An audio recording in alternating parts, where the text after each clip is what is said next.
En tête d'affiche du dernier film de Mona Anchache, intitulé Little Girl Blue, Marion Cotillard a accordé un entretien à nos confrères du journal Sud-Ouest. L'occasion pour l'actrice de raconter les avances déplacées qu'elle a reçues de la part de certains hommes, qu'elle a réussi à recadrer. Marion Cotillard semble être une toute différente personne dans le nouveau film de Mona Anchache, intitulé Little Girl Blue.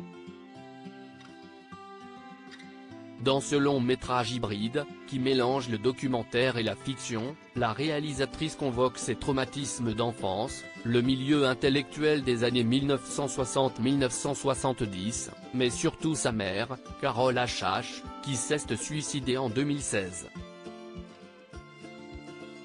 En effet, pour mieux comprendre le suicide de sa maternelle, Mona Anchache a demandé à l'épouse de Guillaume Canet d'incarner sa mère, cette dernière ayant laissé beaucoup de souvenirs derrière elle. À l'aide de milliers de photos et d'enregistrements, le public replonge dans l'enfance de la réalisatrice française. Il s'agit d'un projet inclassable, hybride. J'ai eu accès à de nombreux documents, dont le livre Fille de, que Carole Anchache avait écrit sur sa mère, des vidéos et des enregistrements de conversations avec des membres de la famille ou des connaissances, a expliqué Marion Cotillard à nos confrères de Sud-Ouest, lors d'un entretien publié mardi 14 novembre 2023. Assouvir des fantasmes déviants. Parmi toutes les reliques qui ont aidé Mona Anchache à construire la narration de Little Girl Blue, Marion Cotillard a découvert que Carole Anchache avait été victime d'agressions sexuelles de la part de certains hommes qui faisaient partie de son entourage, notamment l'écrivain Jean Genet. Des découvertes qui n'ont malheureusement pas étonné la comédienne française.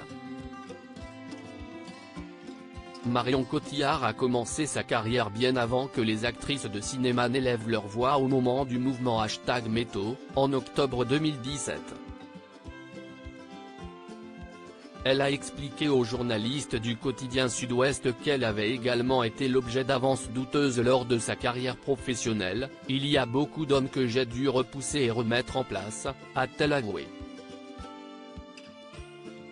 Des hommes à qui il a fallu expliquer, et parfois violemment, que je n'étais pas un objet dont on pouvait se servir pour assouvir des fantasmes déviants, a dévoilé la quadragénaire.